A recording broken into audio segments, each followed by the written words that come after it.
Vous voyez ces gens extrêmement stylés? Outre le fait qu'ils ont un sacré flow, on va plutôt s'intéresser à ce qu'ils ont au pied. C'est ce qu'on appelle en France des patins roulettes. Et aujourd'hui, on va s'en fabriquer une paire maison. Mais avant ça, je vais vous raconter la surprenante histoire des patins roulettes. L'histoire commence en Hollande en 1743. Pour vous situer, c'est à peu près 10 ans avant la naissance de Louis XVI.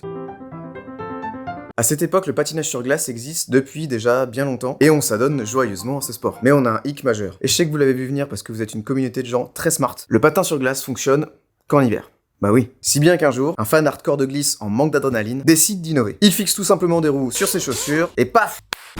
Il crée les premiers patins à roulettes. Et là, incroyable, rien ne se passe. Genre, rien du tout. 1760. John Joseph Merlin, un jeune dandy belge ayant le même problème de saison pour pratiquer le patin, fixe des rouleaux de métal en ligne sous une plaque de bois. Et le père John, qui est un habitué des soirées mondaines de Londres, il décide d'y faire l'intéressant. Pendant un bal masqué, il décide d'enfiler ses patins et virevolte à travers toute la foule en jouant du violon. Ce qui devait arriver arriva. Il nous claque un backside double cork 1080 en plein milieu de la salle. Bah non. Juste, il se prend un miroir et il éclate son violon. Apparemment, c'est la première chute recensée de l'histoire en patin roulette. Jusqu'au milieu des années 1800, le patin roulette se développe et commence à trouver son public. On le retrouve dans les pièces de théâtre, à l'opéra et même dans certains bars à Berlin pour aider les serveuses à délivrer les précieuses boissons plus rapidement. Mais à cette époque, le patin manque toujours de maniabilité, jusqu'en 1863. C'est l'année de naissance du patin à roulette dit moderne et on le doit à l'américain James Leonard Plimpton, avec son modèle de patin à roulette révolutionnaire. Les rocking skates. Notre très cher James, il a l'idée d'ajouter sur des patins classiques des essieux mobiles permettant aux patineurs de simplement se pencher pour tourner. Un vrai coup de génie. Et là pour le coup, il se passe vraiment un truc. Ces patins sont tellement stylés qu'ils se vendent comme des petits pains. Allez, on envoie les patins, on envoie les billets, y a aucun souci. On parle carrément d'une vague de frénésie qui touche les jeunes aux États-Unis, mais aussi en Europe. Et là, c'est carrément banco pour Plimpton. Mais là, il nous manque un seul truc pour pratiquer correctement le patin. Un spot bien lisse. Je vous rappelle qu'à l'époque, les routes et les trottoirs sont en terre, donc impossible d'y pratiquer le patin à roulette. Pour rouler tranquillement, il faut se rendre aux skating rinks ou patinoires en français, qu'on voit fleurir un peu partout en Europe et aux États-Unis. Et qui est-ce qu'on retrouve à la construction de ces patinoires? Notre copain Plimpton lui-même. Il fournit les patins, et il fournit les patinoires en plus. Le gars a clairement oublié d'être bête. Il va même engager des orchestres dans ses patinoires pour faire de son sport une activité bien séante, qui va attirer la bourgeoisie de l'époque. Ah oui, il va chercher l'argent où il est, le père Plimpton. Hein. Et le plan marche à merveille. Les skating rinks sont de vrais repères chez les jeunes bourgeois des sociétés londoniennes et parisiennes à l'époque. Et cette forte fréquentation, elle est pas seulement due à un effet de mode. C'est aussi grâce à un effet bien pratique du patin que même Plimpton, il avait pas vu venir. Remise en contexte. À l'époque, dater, c'était vachement plus compliqué qu'aujourd'hui. Les jeunes femmes étaient généralement accompagnées et surveillées par des chaperons, sorte de personnes qui te suivent pendant ton rendez-vous pour casser l'ambiance quoi. Chiant de ouf. Mais le chaperon dans les patinoires, bah il reste sur le bord. Et les tourtereaux enfin tranquilles au milieu de la piste, et bah ils pouvaient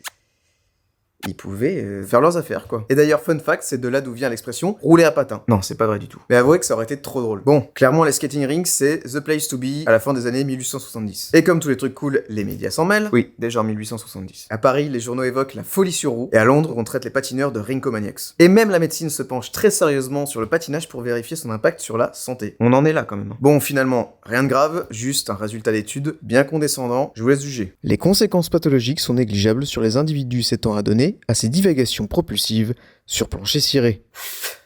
On parle de chaussures avec des roues quand même. Début des années 1900, on commence à voir apparaître le patin à roulettes au cinéma de nuit. En 1913, avec le film Max Linder pratique tous les sports, on y voit une course organisée entre plusieurs patineurs, un peu laborieux quand même. Ou en 1916 avec le film The Rink de Charlie Chaplin, qui d'ailleurs se débrouille vraiment pas mal en patin pour le coup. Après la Première Guerre mondiale, le patin tombe peu à peu dans l'oubli en Europe. Et c'est après la Seconde Guerre mondiale aux États-Unis que le patin à roulettes connaît vraiment son âge d'or, notamment grâce au roller derby. Très globalement, le roller derby, c'est deux équipes de patineurs qui tournent sur une piste en essayant de doubler l'autre équipe. Je fais un schéma extrêmement rapide parce que c'est pas tellement le sujet, mais s'il y en a d'entre vous qui sont très chauds en roller derby, n'hésitez pas à mettre en commentaire le vrai détail de ce qu'est le roller derby. Et évidemment, c'est un sport qui vient des États-Unis.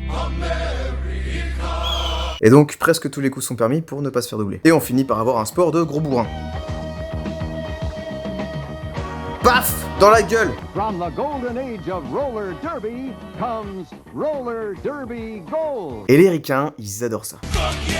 Les matchs de roller derby sont diffusés sur des chaînes nationales américaines jusqu'en 1960, au même titre que le baseball ou le football américain. Ça témoigne quand même de l'engouement de l'époque. Dans les années 80, on assiste à deux moments forts du patin roulette. Le premier, c'est l'apparition des roues en polyuréthane qui changent toute la donne. Les roues deviennent plus souples, plus adhérentes, ce qui va aider le patin à sortir des patinoires. Et le second, le roller disco.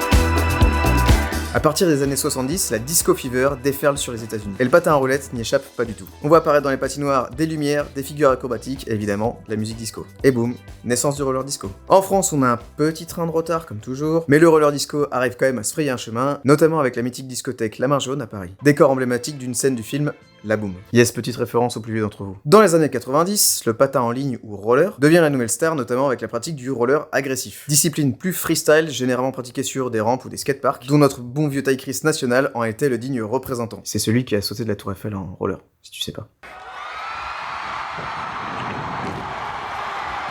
Coco Rico. Les patins à roulettes et roller quad passent de mode pendant une bonne vingtaine d'années, mais paf! Début des années 2010, avec la vague du vintage et les réseaux sociaux font renaître un grand intérêt pour les patins à roulettes. Même en déco, l'objet est quand même relativement cool, on va pas se mentir. Le roller derby revient progressivement en France et aide à propager la réutilisation des roller quad et des patins à roulettes. Et on parle même d'une petite responsabilité au retour du roller grâce au Covid et aux différents confinements.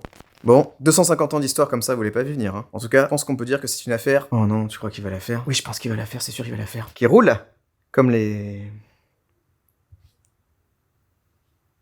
roues. Trêve de bavardage, maintenant on passe à la fabrication.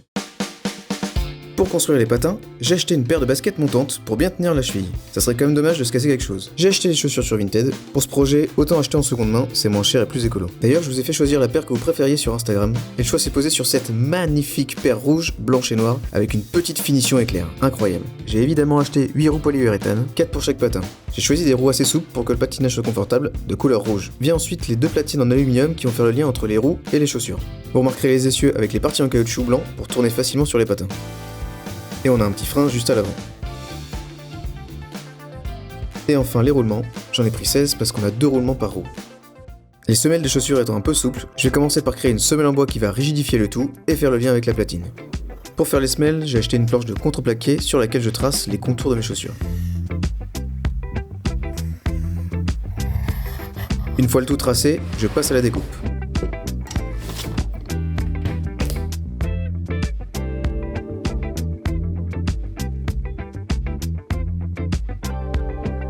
Un coup de scie sauteuse, et voilà le résultat. Pour faire une finition un peu clean, je ponce tous les bords à la ponceuse électrique, et ça nous donne un rendu plutôt propre. Je passe ensuite à la fixation des platines. Je les positionne sur la semelle en bois, et je marque les trous de perçage avec un feutre.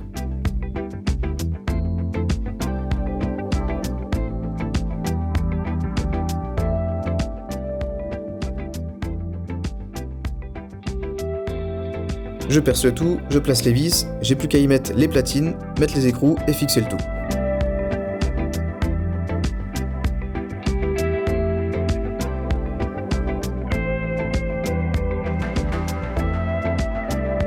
Et je passe ensuite au collage de la chaussure sur les semelles de bois. J'ai acheté de la colle néoprène et j'enduis une partie de la semelle avec. Je pose les parties bois platine et j'ai plus qu'à attendre que ça sèche. Mais là, j'ai eu 2 soucis. Le premier, c'est qu'en discutant à droite à gauche, je me suis rendu compte que la colle, ça allait pas du tout suffire pour tenir la chaussure. Et second, que j'avais un petit souci de taille de platine. Bon, vous commencez à me connaître, j'ai fait un peu le boulet, là je viens de me rendre compte d'un truc qui était pas ouf, qu'il faut que je change, je vous montre ça tout de suite. Donc là vous voyez, les patins que j'ai mis en fait, je suis allé voir du coup des experts un petit peu des patins roulettes et ils m'ont dit c'est beaucoup trop court, et que c'était pas du tout adapté. Donc en fait j'ai dû racheter des platines, et elle me disait de toute manière avec des platines trop petites comme ça j'allais pas réussir à avoir suffisamment d'équilibre, donc il fallait que je passe sur des platines plus grandes, donc j'ai racheté des platines plus grandes.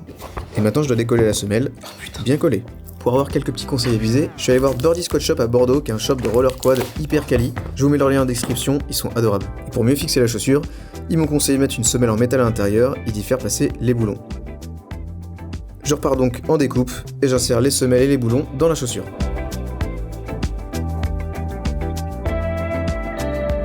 Et maintenant, pour pimper un peu cette paire et la rendre vraiment unique, on va s'ajouter des éclairs.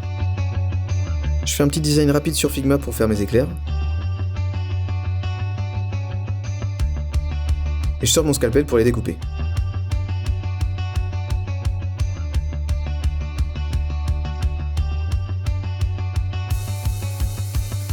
Je vérifie la position des éclairs sur la chaussure pour vérifier que tout est ok, et je passe à la découpe du cuir. J'ai acheté du cuir blanc et du cuir jaune. Je découpe une première pièce de cuir blanc qui servira de base.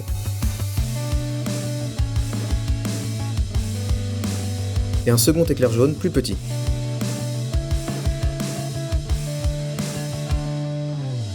Je colle les deux pièces ensemble avec de la colle néoprène.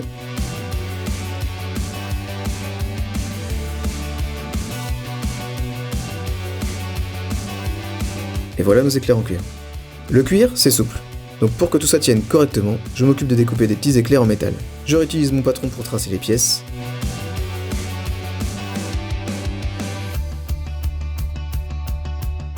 Et je passe à la découpe.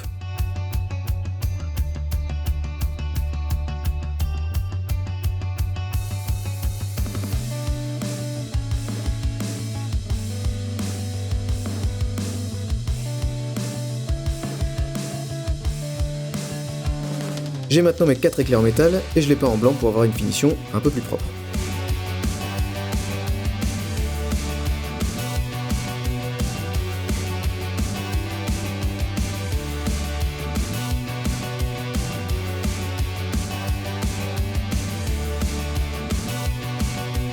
Pour préparer la fixation des éclairs, je perce des trous jusqu'à la moitié des plaques. L'idée c'est de pouvoir faire passer le fil et de fixer le tout à la chaussure.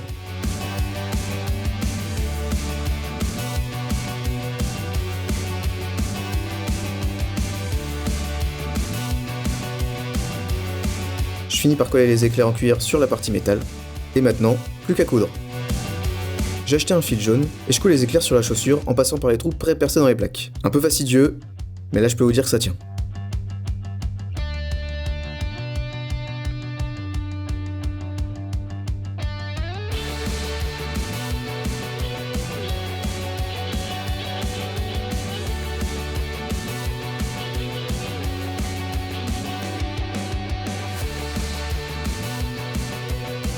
Waouh, est-ce que vous avez déjà vu une paire de rollers aussi stylée? Et maintenant, il ne manque plus qu'un truc. Tester les rollers comme il se doit.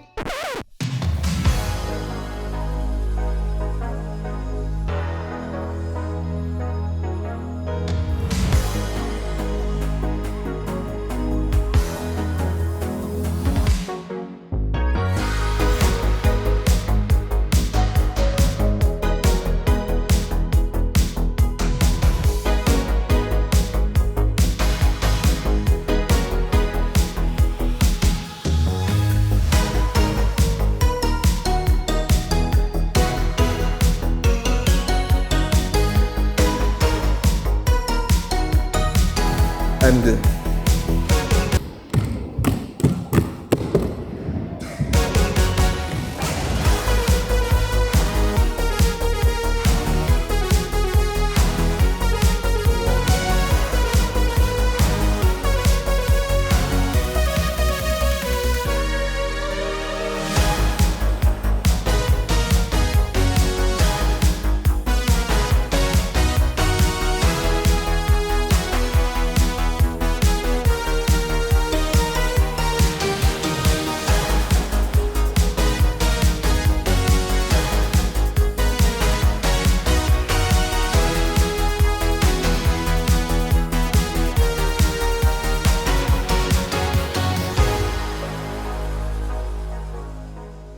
merci d'avoir regardé cette vidéo, c'est la première d'une longue série où je vais essayer de fabriquer toutes sortes de choses, donc si ça t'a plu, n'hésite pas à liker la vidéo, t'abonner à la chaîne et mettre en commentaire ce que t'as pensé des rollers. Et si tu veux des news un peu plus régulièrement, tu peux t'abonner à mon compte Instagram juste là. Allez, ciao!